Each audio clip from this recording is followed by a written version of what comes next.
نماز کے جس رکن کو ادا کرنے کی طاقت ہو وہ ادا کرنا واجب ہے. مثلا آپ قیام کر سکتے ہیں لیکن رکوع نہیں کر سکتے تو قیام کر لیجئے.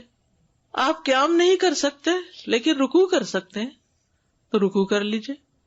آپ قیام اور رکوع کر سکتے ہیں, سجدے میں نہیں جا سکتے تو قیام اور رکوع تو پراپر کیجئے. سجدے کے لیے آپ کرسی پہ بیٹھ کے اشاروں سے نماز پڑھ لیجئے. اسی طرح بعض اوقات قیام نہیں ہوتا, جیسے رمضان میں قیام ہوتا ہے نا, قیام اللیل, تو آپ کیا کرتے ہیں, کچھ دیر کھڑے رہتے ہیں پھر بیٹھ جاتے ہیں. لیکن رکوع اور سجدہ آپ کر سکتے ہیں تو رکوع اور سجدہ کرتے جائیں, یہ نہیں کہ ایک دفعہ بیٹھے تو ہر چیزیں بیٹھ کے کر رہے ہیں. تو یہ یاد رکھیے کہ نماز کا جتنا رکن آپ ادا کر سکتے ہیں, اگر سارا وقت کھڑے نہیں ہو سکتے, آدھا بھی ہو سکتا ہے تو آدھا کھڑے ہو جائے پھر بیٹھ جائیں. لیکن جب رکوع کا ٹائم ہے تو کھڑے ہو جائے پھر رکوع کر لیں. بیٹھ کر رکوع اور سجدہ کرنے کا طریقہ ابن عمر سے مروی ہے, وہ کہتے ہیں رسول اللہ صلی اللہ علیہ وسلم اپنے ایک بیمار ساتھی کی عیادت کے لیے نکلے, میں بھی آپ کے ساتھ تھا. جب اس کے پاس پہنچے تو کیا دیکھتے کہ وہ ایک لکڑی پر نماز پڑھ رہا ہے اور سجدہ کرتے وقت اپنی پیشانی اس پر ٹیکتا ہے.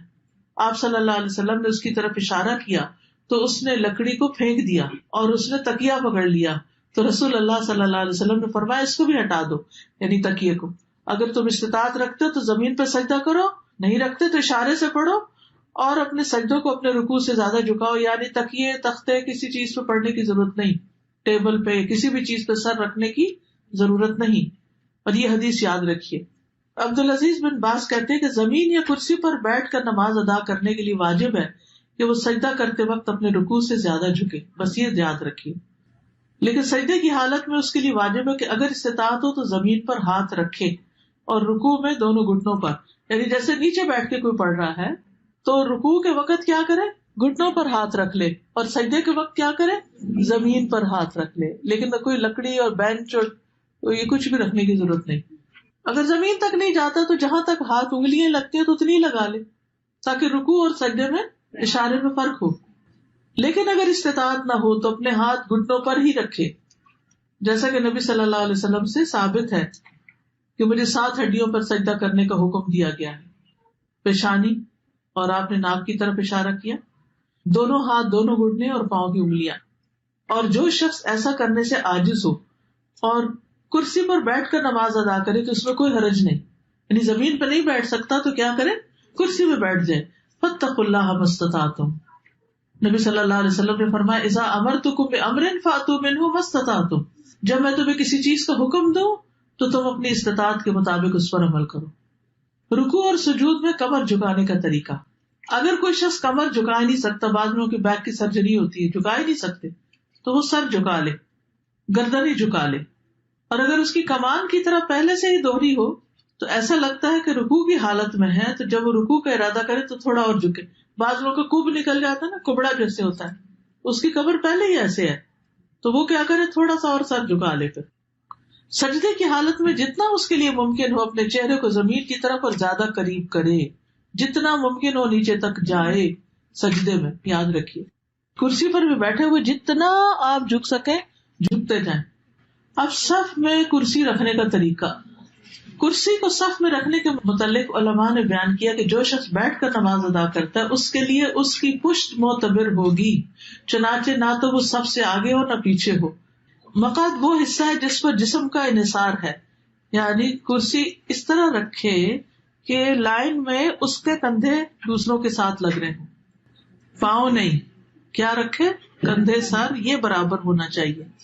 اس لیے اگر نمازی ابتدا سے اختتام تک کرسی پر بیٹھ کر نماز ادا کرے گا, یعنی اول سے آخر بیٹھا ہی ہے, جیسے بہت سے بزرگ ہوتے ہیں نا, وہ کھڑے ہی نہیں ہوتے, بیٹھا ہی بیٹھا ہے, تو وہ اپنے بیٹھنے والی جگہ کو صف کے برابر کر دے گا.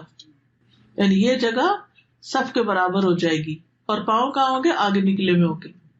اور اگر وہ کھڑا ہو کر نماز ادا کرے گا اور صرف رکوع سجدے کے وقت کرسی پر بیٹھے گا تو اس میں کھڑا ہوتے وقت صف میں برابر کھڑا ہوگا, کرسی پیچھے جائے گی, پھر کرسیاں الگ رکھی جائیں گی تاکہ وہ دوسروں کے لیے تکلیف کا باعث نہ بنے. عین بیچ میں کرسی نہیں رکھے کہ پیچھے والا کیا کرے گا, اور کرسی بھی ایسے جو آگے پیچھے ہو سکتی ہو. کامن سینس ہے بالکل. اپنی پوری کوشش کے ساتھ جتنا کر سکتے ہو کر لو. نماز کے واجبات کو ادا کرنے کا قاعدہ یہ ہے کہ نمازی جس فعل کو سر انجام دینے کی طاقت رکھے اسے ادا کرنا اس پر واجب ہے، اور جس رکن کو ادا کرنے سے وہ عاجز ہو وہ ساقط ہے۔ جو کر ہی نہیں سکتے، ہم نے بعض اوقات ایسے تو گھٹنے اکڑ جاتے ہیں، تو آپ پوری طرح جلسہ استراحت میں پوری طرح پیچھے نہیں بیٹھ سکتے، یعنی آگے اکڑو سے ہو کے بیٹھے ہوئے ہوتے ہیں، کوئی بات نہیں، یہ نہیں کہ اٹھتے ہی دوبارہ سجدے پہ چلے گئے، نہیں، جتنا رک گئے، ٹیڑھے رکے سیدھے رکے، جتنی استطاعت ہے، فاتقوا اللہ ما استطعتم۔ لہذا جو شخص قیام کرنے سے عاجز ہو تو وہ قیام کی حالت میں کرسی پر بیٹھ سکتا ہے، لیکن رکوع اور سجدہ اس کی اصل صورت میں ہی کرے گا۔ جیسے قیام سے عاجز ہے کوئی، جیسے لمبی نماز میں مثلا، تو قیام میں کرسی پہ بیٹھ جائے لیکن رکوع اور سجدہ اصل صورت میں کرے، یعنی پھر اٹھ کے آرام سے رکوع بھی کرے، سجدے میں بھی جائے۔ اگر وہ قیام میں کھڑا ہو کر نماز ادا کرنے کی استطاعت رکھتا ہے اور اس کے لیے رکوع اور سجدہ کرنا مشکل ہے تو وہ کھڑے ہو کر نماز پڑھے گا اور رکوع اور سجدے کے وقت کرسی پر بیٹھ جائے گا اور اپنے سجدوں میں اپنے رکوع سے زیادہ جھکے گا۔ یہ نوٹ کر لیجیے، کس طرح کرسی پہ پڑھے گا؟ اپنے سجدوں میں رکوع سے زیادہ جھکے گا، یعنی بیٹھے بیٹھے ہی رکوع کرے گا کم جھک کر، اور جب سجدہ کرے گا بیٹھے بیٹھے تو زیادہ جھکے گا۔ قیام سے معذور شخص پر سجدہ اور رکوع کرنا لازم ہے۔ اگر وہ عذر کی وجہ سے قیام ترک کرے تو اس وجہ سے اس کے لیے اپنے سجدوں اور اپنے رکوع کے لیے کرسی پر بیٹھے رہنا جائز نہیں، وہ تو اٹھے اور کرے، جسے پہلے میں نے عرض کیا۔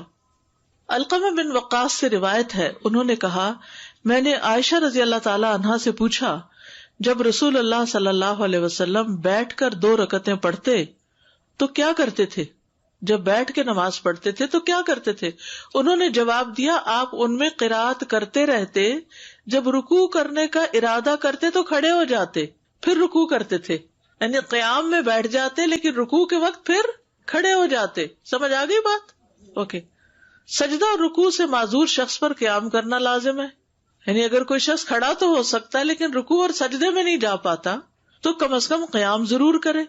کچھ لوگ ہوتے ہیں قیام کر سکتے ہیں لیکن وضو کیا، جا کے ڈھک کرسی میں بیٹھ گئے اور وہی سارا پڑھا۔ نہیں، اگر آپ کھڑے ہو کے کھانا پکا سکتے کچن میں تو نماز میں آ کے کیوں بیٹھ گئے؟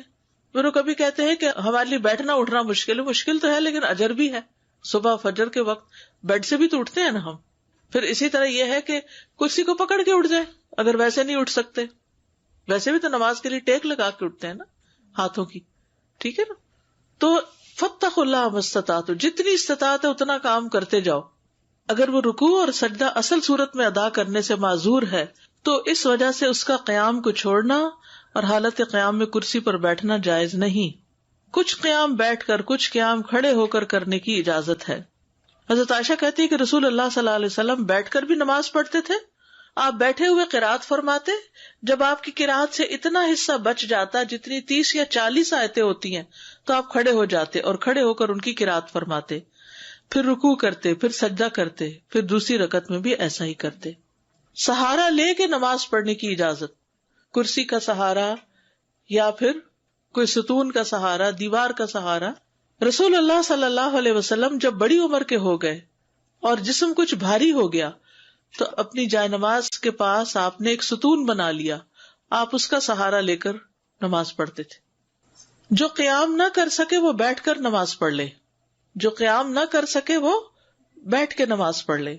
حضرت عائشہ سے روایت ہے کہ کچھ لوگ نبی صلی اللہ علیہ وسلم کی آپ کے ایک مرض کے دوران عیادت کرنے آئے، آپ نے انہیں بیٹھ کر نماز پڑھائی۔ شوکانی کہتے ہیں کہ اگر کوئی شخص کسی عذر کی بنا پر قیام کی استطاعت نہ رکھے تو بیٹھ کر نماز ادا کر لے، اور جو شخص عذر کی بنا پر بیٹھنے سے بھی قاصر ہو وہ پہلو کے بل لیٹ کر نماز ادا کر لے۔ اگر ٹیک لگا کے کر سکتا تو ٹیک لگا کے کر لے۔ کچھ ایسے معذور ہو جاتے ہیں نا کہ جو بیٹھ نہیں پاتے، بزرگ ہوتے ہیں، تو ان کو ٹیک لگوا دے۔ عمران بن حسین رضی اللہ عنہ کہتے ہیں کہ مجھے بواسیر کا مرض تھا، پائلز تھے، تو میں نے نبی صلی اللہ علیہ وسلم سے نماز کے بارے میں دریافت کیا۔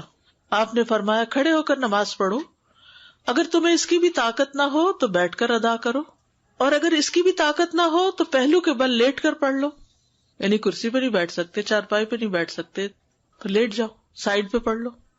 جیسے بھی حالات ہوں کسی بھی حال میں نماز چھوڑنا جائز نہیں، بلکہ مکلف پر واجب ہے کہ اپنے تمام حالات میں، اپنی تندرستی میں بھی، اپنی بیماری میں بھی نماز کی شدید خواہش رکھے، کیونکہ نماز اسلام کا ستون ہے اور شہادتین کے بعد تمام ارکان میں سب سے بڑا رکن ہے.